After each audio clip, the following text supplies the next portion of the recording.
Good morning, sunshines. Making this practice test for the Unit 2 test. I'm just going to start out by saying, if you haven't done this test and you think you're going to get better by watching me do it, I don't think that's a good idea. You should have things written down, you should have an attempted solution, and then it's going to make way more sense if yours happens to differ from mine. I'm going to try to explain why I made the choices that I do. But again, if yours is blank right now, you're not really using the best use of your time. So here I go with the first ones. First thing I gotta do is just make sure I put all the information in the right places. 891 is a pressure. 35 doesn't belong in there. Here's why. Because I have to change it into Kelvin by adding 273. So when I do this one, I have to write the number 308 because that's 273 plus 35. It's in a container with a volume of 3 liters, and we're going to change that volume. The pressure of the gas is going to decrease to 540, and then the temp is going to raise to 273 or 250. Once again, I have to add 273 to get 523. I'm going to use green a lot on here to kind of say, oh, this is what I'm looking for, and this is the important box. This then. This one doesn't matter, so maybe I should not do that in green. Alright, this, we didn't use the number of particles, but the green. This box, what I write in there is going to be the most important things.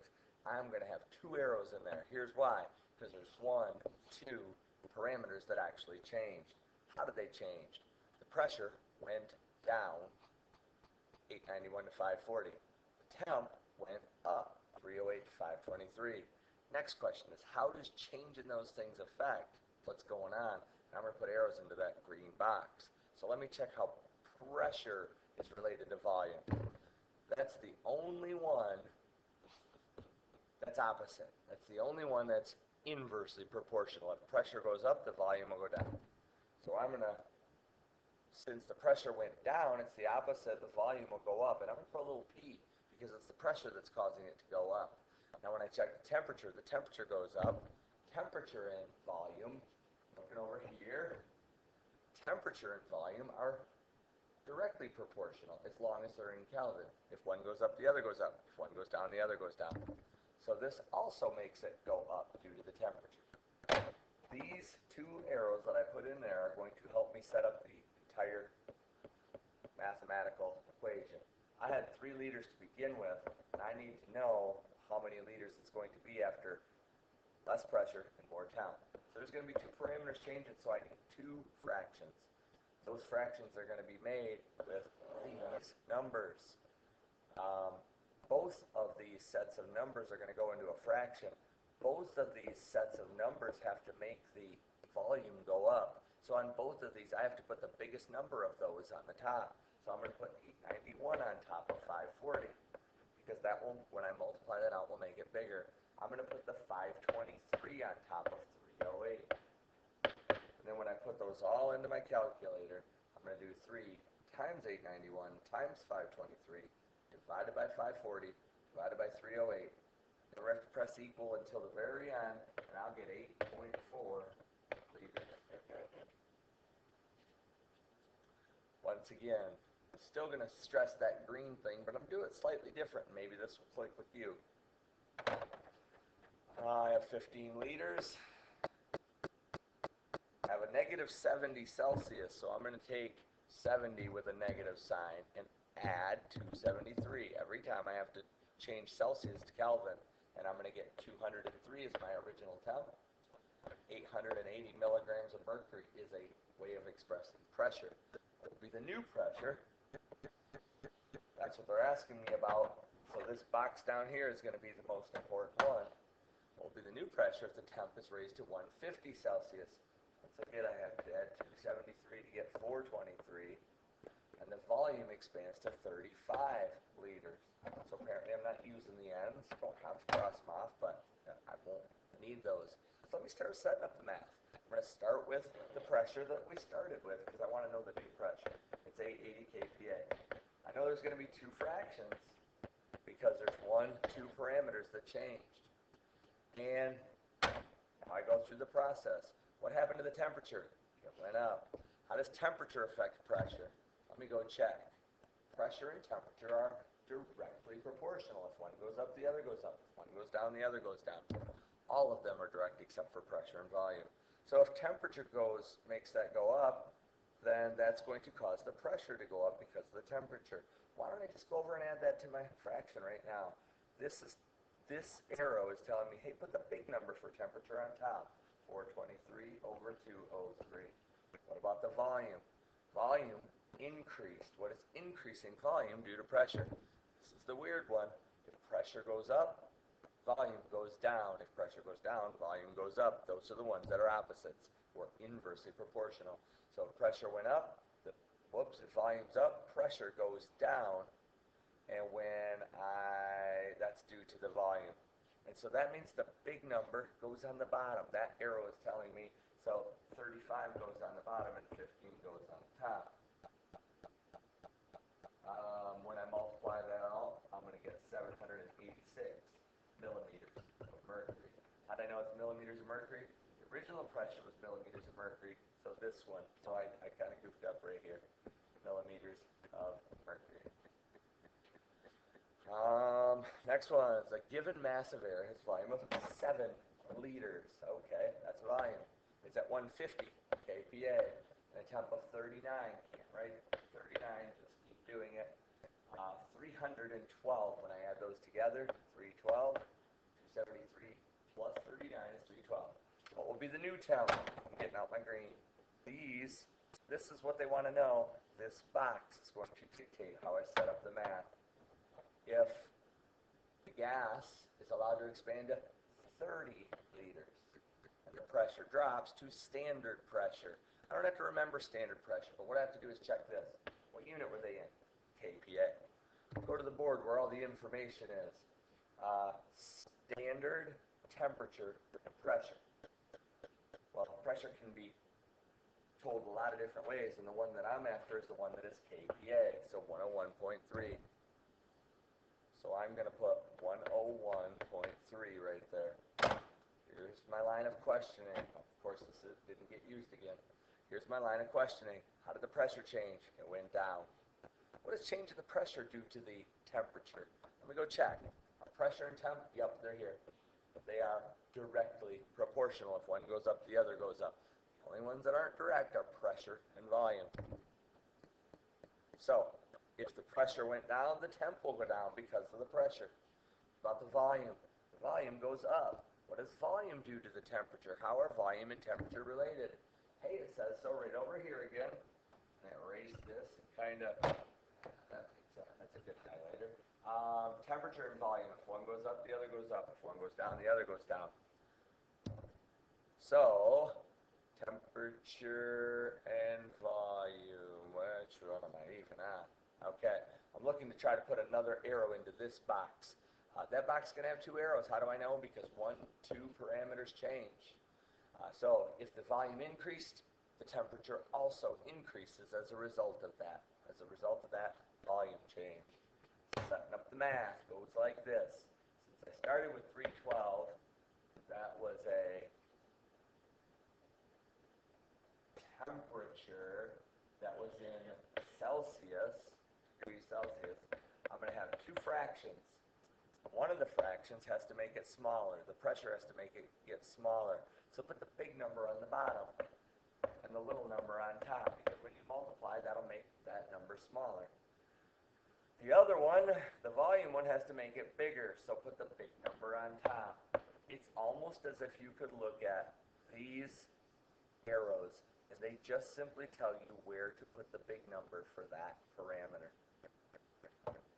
312 times 101.3 times 30, divided by 150, divided by 7, that equals, I think it equals 903 degrees. Let's see. Alright, so backtracking a little bit again. I didn't write any units over there, so this unit, goofed up the unit again. That technically was Kelvin to begin with. 312K, or Kelvin. When I'm all done, it's 903 Kelvin. They expressly asked to do it in Celsius. You can expect one of those. How do I get it back to Celsius? Let me check that. Let's see. If you need degrees Celsius, then you subtract 273. If you need degrees Celsius, you subtract 273. So here I am on this one, and I need degrees Celsius, so I subtract 273. Let me take 903 and subtract 273 to get it back into degrees Celsius, 630 degrees Celsius. That would be my answer. Next one, this term moles has to do with the N, or number of particles. It's kind of like we count eggs in dozens because it's more convenient instead of saying 100 and some or 600. With moles, it's more convenient. It's just a term that means 6.02 times 10 to the 23rd of something. And it'll be common in our chemistry here in a month or so. There are 14 moles, that's a number, of particles. In a 5-liter container, at 0 degrees Celsius, but I have to add 273, so I'm going to put 273 at standard temperature. Its pressure is 1.4 atmospheres. Half of the oxygen, well, let's see, we had 14, so half of it is 7, is going to get put into a different container. That container is smaller, and then they're going to cool it off to negative 100 plus 273 is 173. So 173 is going to go there. This time we have 3 parameters. 1, 2, 3. This time when I identify that this is the important box right here, I'm going to have 3 arrows in there because I have 3 different things changing. I'll start with 1.4 atmospheres, and I want to know the new atmospheres. I'm going to have 3 fractions. We just systematically go through what happens to the temperature. The temperature went down. How does lowering the temperature affect the pressure? Temperature and pressure are directly related. Directly related. So if temp goes down, pressure goes down due to the temp. Why don't I do that right now? That arrow is telling me, hey, put the big number for temperature on the bottom. 273 on the bottom, 173 on the top. Volume is the one that's opposite. If this goes down, that will cause this to go up based on the volume. If you lower the volume, basically you're squeezing the gas, it's going to make more pressure in there. So that's really what's going on. So how do I set up a fraction so it makes, with 5 and 2.5, so it makes the number bigger? I put the big number on top, 5 over 2.5. And then finally, 14 goes down to 7. Our number of particles and pressure, they are directly proportional. And so if number of particles goes down, so does the pressure due to the number of particles.